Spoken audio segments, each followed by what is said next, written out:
Vam pensar que a Viladecans tenia moltes persones que estaven representant a la ciutat amb l'àmbit esportiu a nivell de competicions internacionals, en futbol, amb el Campionat d'Europa d'Atletisme, en pesca, amb moltes especialitats, i vam pensar que seria una bona idea agrair-los i manifestar-los també l'orgull que sentia jo com a alcalde i que sent la ciutat, de tindre persones com ell representant els colors del nostre país, però també representant d'alguna manera a la nostra ciutat. La idea és tindre un símbol de la ciutat, en aquest cas una samarreta, que pels esportistes hem pensat que era l'obsequi més adequat, i és una manera de representar la ciutat amb l'àmbit esportiu amb què ells participen. Creo que todos los deportistas nos merecíamos algo así por el simple hecho de que es agradable encontrarte con los demás deportistas del pueblo, que nunca tienes oportunidad, ¿no?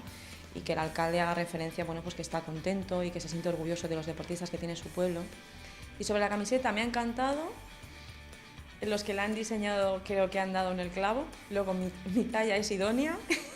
y tengo que decir que la voy a estrenar en la cursa en la carrera de la mujer que se celebra este domingo por el cáncer de mama. Viladecans en mi pueblo siempre lo será y, por cierto, espero en el Mundial, si